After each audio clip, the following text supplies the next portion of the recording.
Hey there, Sports History fan. Arnie Chapman here from the Sports History Network. Now, before you jump into this episode, I wanted to share with you an exciting giveaway we have going on with Home Field Apparel. We have a digital $50 gift card to homefieldapparel.com for one lucky fan of the Sports History Network. All you got to do is head over to sportshistorynetwork.com/giveaways to sign up. Again, that's sportshistorynetwork.com/giveaways.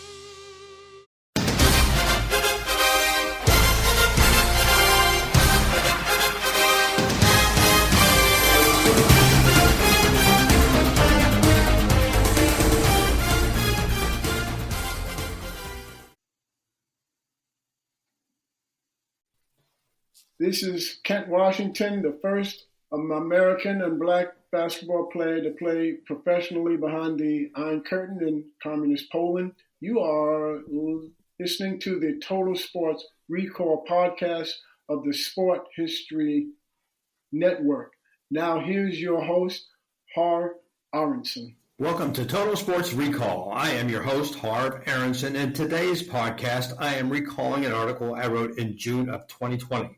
This podcast will appeal to Major League Baseball fans as the focus is turned to baseball stadiums from the past. The article was titled Major League Baseball Venues from the Past. For baseball fans that are 50 years old or older, I for one am 64, these folks will remember some of the old stadiums that teams played in that are now a distant memory. Incredibly, since the year 2000, 16 of the 30 Major League Baseball teams have opened new stadiums. That's more than half.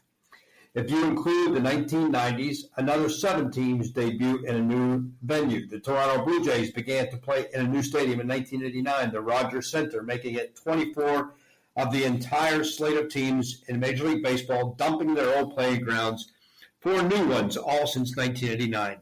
The other 6 teams still playing in old stadiums are the Kansas City Royals, Kauffman Stadium, opened in 1973, and the Los Angeles Angels, Angel Stadium, 1966, the Oakland Athletics, Oakland Coliseum, 1966, Los Angeles Dodgers, Dodger Stadium in 1962, Chicago Cubs, Wrigley Field, 1914, and the Boston Red Sox in Fenway Park, 1912. The 2 oldest parks, Wrigley and Fenway, are historic. In Boston, it's the Green Monster. That's because the left field wall stands 37 feet 2 inches. At the base of the wall is the scoreboard showing the tallies from around the National American Leagues, impressively updated by hand, a process that began in 1934.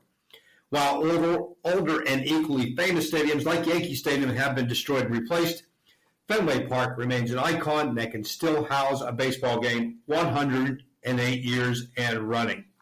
Out in Chicago, we find a stadium that just 2 years younger than Fenway Park is known for its outfield walls that are covered in the ivy plant. What else makes Wrigley Field unique are the rooftop seats located outside the stadium, originally a free way to see Cubs games, but would eventually give way to being charged for a seat. One irony regarding the Boston Red Sox and the Chicago Cubs is their shared agony of not playing in a World Series or winning one. For the Bo Sox in 1918, they won the World Series. They would not make it back there until 1946, and many blamed this on the Babe Ruth curse. That's because the great Bambino was a player for Boston who was dealt to the New York Yankees, and the rest is history. Boston would get back to the Fall Classic in 1967, again in 1975, and one more time in 1986, only to lose them all. So finally in 2004, Boston won another World Series, making it 86 years between Major League Baseball championships. As for the Cubs, they suffered worse. A World Series title came in 1908 for the Cubbies, and after 7 more appearances in baseball, 1935, 1938, and 1945, Chicago finally got off the snide with the championship victory in 2016 after 108 years of waiting. Ironically, the Red Sox World Series win in 1918 came over those same Cubs. Like the Red Sox, the Cubs also were supposedly cursed. Chicago's Black Cloud came in the form of a goat. A bar named Billy Goat Tavern, owned by William Slanus, had a real goat as a mascot in 1945. He brought the animal to the 1945 World Series in a game number 5, but was told he had to leave Wrigley Field because of it. So angered by his removal of himself and his pet, Slanus declared, "Them Cubs, they ain't gonna win no more." True to his word, The Cubs never reached the World Series again for the remainder of Stellantis' life, which ended with his passing in 1970. In those next 24 years, from 1945, the Chicago Cubs played 500 ball or better just 7 times and finished as high as second only twice, and those seasons came in 1969 and 1970. For historians of baseball, they will remember Chicago's storied collapse of 1969 when they blew a first-place lead in September and watched the New York Mets pass them by and go on to win the World Series themselves. Getting back to our topic here, the Red Sox and the Cubs remain in their respective stadiums, the 2 oldest stadiums in Major League Baseball. Mentioned prior was Yankee Stadium, or better known as the house that Ruth built.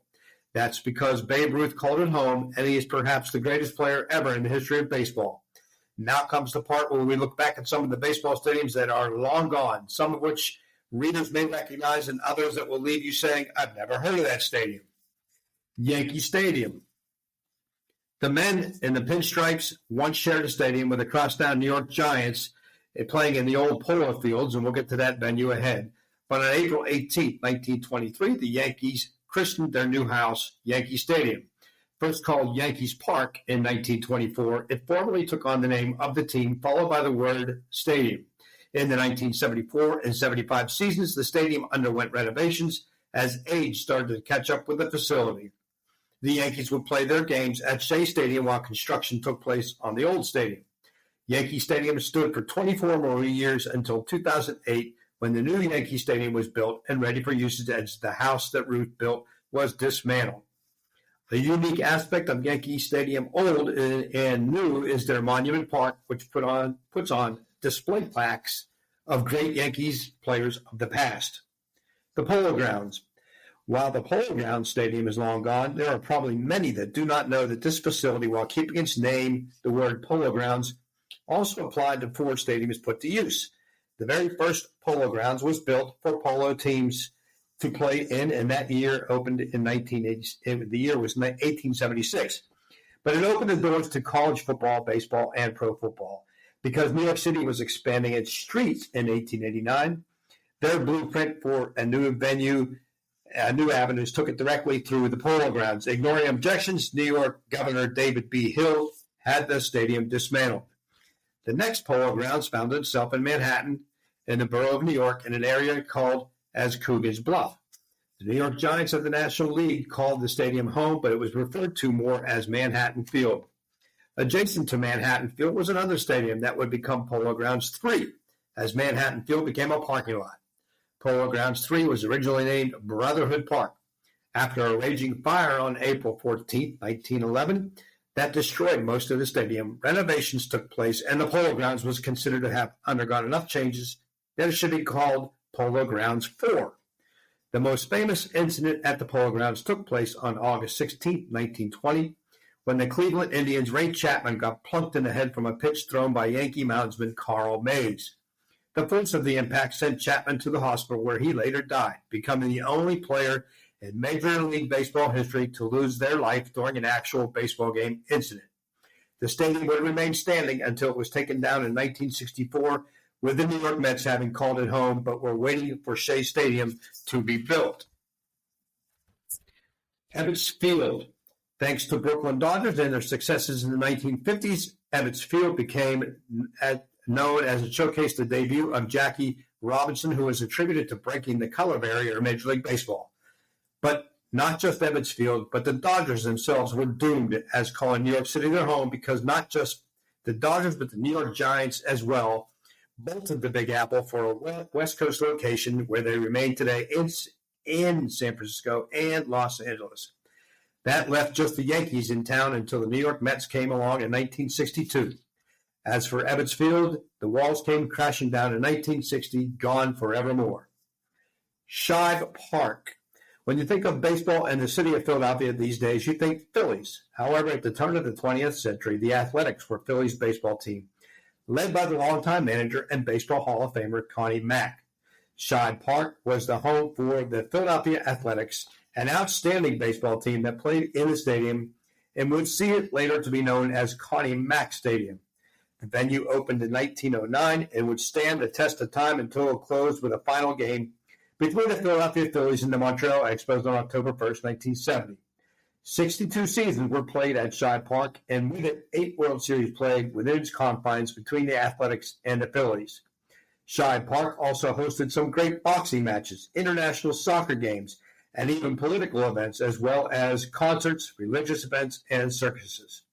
The property land were eventually sold to the Deliverance Evangelistic Church, and their facility remains on the site of Shibe Park to this day. See their original stadium come to the ground. Comiskey Park was conveniently named after its original owner, Charles Comiskey.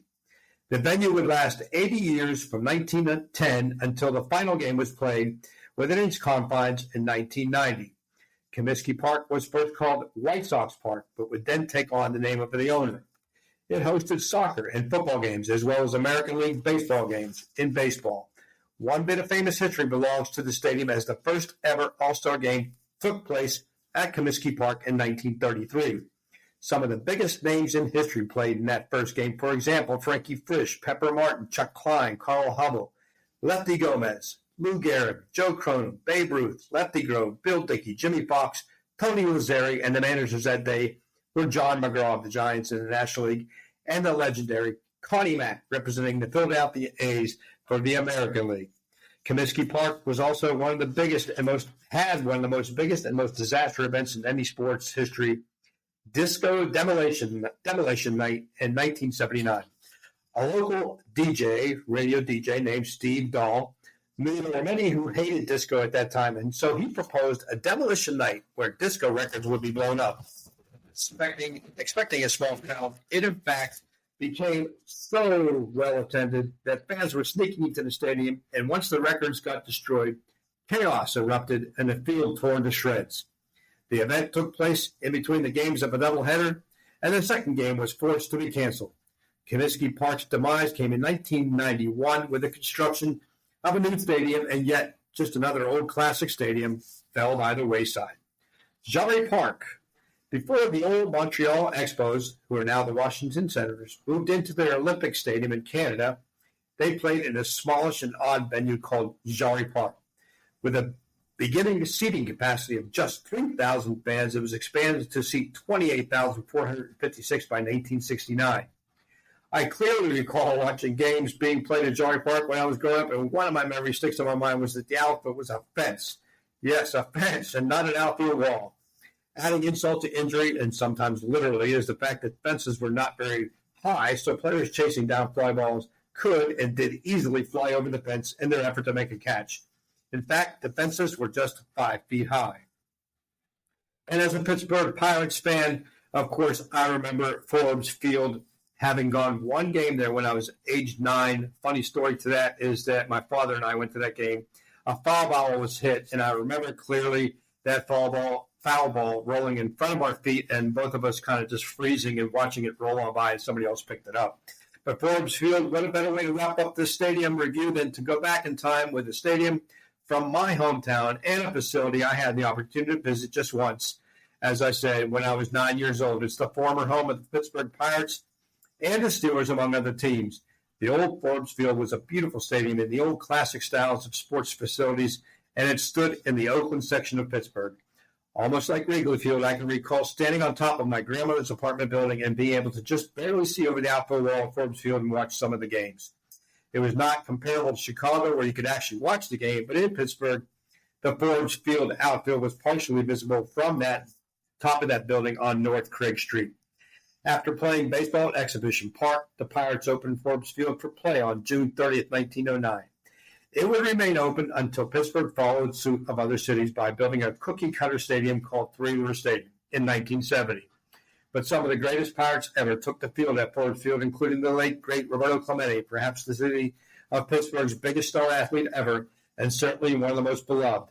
Some fans protested the demolition of the venue, but it came down and was replaced by Three River Stadium, which gave way to their current PNC Park. And so that is a wrap for another podcast here on Total Sports Recall Network. I am your host, Harv Aronson, And for those of you who have any comments or suggestions about the show or Total Sports Recall, they can be addressed to the show email at totalsportsrecall@gmail.com. You can reach out to me on Twitter using my handle at youtube.com/@totalsportsrecall59. If you are interested in purchasing any Total Sports Recall products, such as hats, shirts, or coffee mugs, be sure to visit the Sports History Network store, which can be found online using the URL location of www.shopsportshistory.com/collections. Again, that is www.shopsportshistory.com/collections. So on behalf of all the old classic baseball stadiums that have gone by the wayside, until next week, we have another podcast. This is Harv Aronson wishing everyone a great week ahead. The contents of this podcast do not represent the opinions of others and are solely the opinions of Harv Aronson based on his experience, knowledge, and research.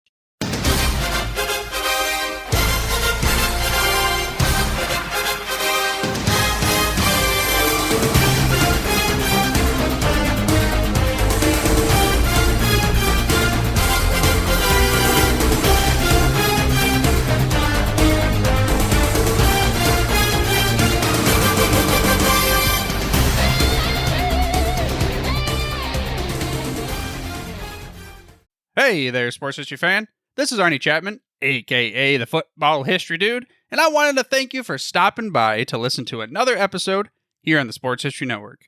Our podcasters are passionate about uncovering and sharing sports stories from yesteryear. And if you didn't know it already, we have over 30 shows across the network covering all sorts of sports history topics.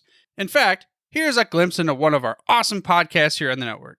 Do you wish you knew more about the 100 seasons of the NFL? You're in luck because you found the Football History Dude podcast, where each episode is a journey back in time to learn about the rich history of the NFL. From the founding of the league in an auto showroom, all the way to what it is today, America's favorite sport and a behemoth of an industry. My name is Arnie Chapman. Football is my passion, and I want you to come along with me each week to explore the yesteryear of the gridiron. So hop on board my DeLorean and let's get this baby up to 88 miles per hour.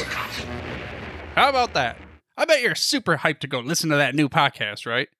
Well, to learn about this show and all the other podcasts on the network, head over to sportshistorynetwork.com/podcasts. Again, that's sportshistorynetwork.com/podcasts. Head over there today to find your next favorite sports history podcast.